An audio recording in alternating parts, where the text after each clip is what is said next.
ঢাকা বিশ্ববিদ্যালয়ের 104 বছর ইতিহাসে অনাবাসী শিক্ষার্থীদের জন্য সান্ধ্যকালীন বাস এবং শনিবারের বাস সার্ভিস চালু হয় না কখনো। আমরা সেটা দায়িত্ব নিয়ে আমরা কিন্তু ইস্তেহারে এটা বলি নাই, ইস্তেহারের বাইরে এটা কাজ, সেটা আমরা বাস্তবায়ন করে দেখিয়েছি। আমরা যখন প্রশাসনকে বলেছি, প্রশাসন বলতেছে আমাদের কাছে ফান্ড নাই, তখন আমরা নিজেরা ইউজিসিতে গেলাম, ইউজিসিতে গিয়ে 4.5 কোটি টাকার ফান্ড আমরা নিয়ে আসছি। ছাত্রী এবং ছাত্রদের জন্য যারা অনাবাসী শিক্ষার্থীরা আছে তারা যেন সুন্দর করে আসতে পারে, তাদের জন্য শনিবারের বাস সার্ভিস এবং হলো সান্ধ্যকালীন বাস সার্ভিস ইতিমধ্যে শুরু হয়েছে এবং কুমিল্লা পর্যন্ত ইতিমধ্যে বাস সার্ভিস চালু হয়েছে। আরও কিছু জেলায় আমাদের প্ল্যান আছে ইনশাল্লাহ, তোমাদের সাথে বসে তোমাদের পরামর্শের আলোকে সেটাও আমরা শুরু করে দেবো ইনশাল্লাহ। এবং আরেকটি জিনিস জেনে এখানে আমার ভালো লাগছে, এখানে অনেক বোনেরা এসেছে, নারী শিক্ষার্থীরা এসেছে। ঢাকা বিশ্ববিদ্যালয়ের ইতিহাসে 104 বছর ইতিহাসে নারীদের জন্য কোনো জিমনেশিয়াম হয় না।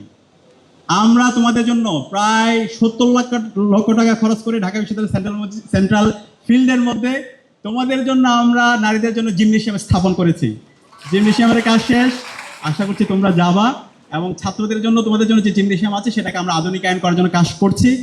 সেন্ট্রাল ফিল্ডের আমূল পরিবর্তন করার জন্য আমরা 2 কোটি টাকার একটা বাজেট নিয়ে এসেছি, টাকা নিয়ে এসেছি, চেক সব আছে, কিন্তু প্রশাসনের যে আমলাতান্ত্রিক জটিলতার কারণে সেই কাজগুলো আমাদের যেভাবে অগ্রগতি হওয়া দরকার সে অগ্রগতি আমাদেরকে হতে দেয় নাই।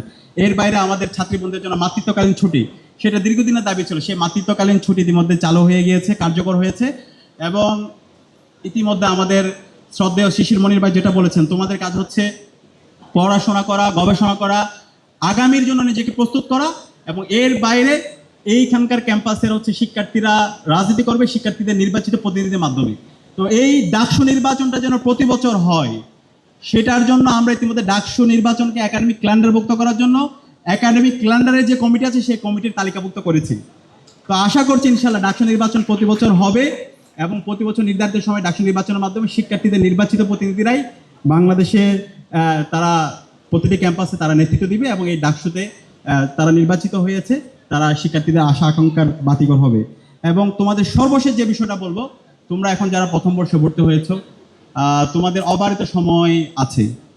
আমরা অনেক ক্ষেত্রে দেখতে পাই আমাদের অনেক ছোট ভাইরা বোনরা 4th ইয়ারে গিয়ে মাস্টার্সে গিয়ে তারা হতাশার গল্প বলে, তাদের পরিবার আর তাদের পরিচয় দিতে পারে না।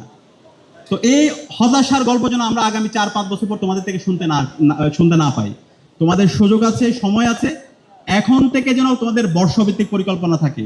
তোমরা যে যে ডিপার্টমেন্টে পড়াশোনা করো, অনেক ক্ষেত্রে হয় ঢাকা বিশ্ববিদ্যালয় বলে আমি অনেক ভালো ডিপার্টমেন্টে পড়ি, ও বলছে ও খারাপ ডিপার্টমেন্ট। এখানে ভালো অথবা খারাপ বলতে কোনো কিছু নাই, ঢাকা বিশ্ববিদ্যালয়ের প্রত্যেকটা ডিপার্টমেন্টে ভালো।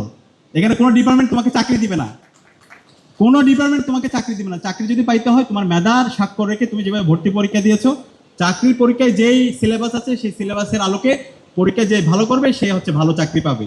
তো এটার জন্য তোমাদের এখন দরকার প্রথম বর্ষ থেকেই বর্ষভিত্তিক পরিকল্পনা। তো তুমি যে ডিপার্টমেন্টে পড়াশোনা করো সেই ডিপার্টমেন্টে তোমার জন্য একটা ভালো রেজাল্ট থাকে, অথবা ওই ডিপার্টমেন্ট সম্পর্কে তোমার জন্য ভালো জানাশোনা থাকে।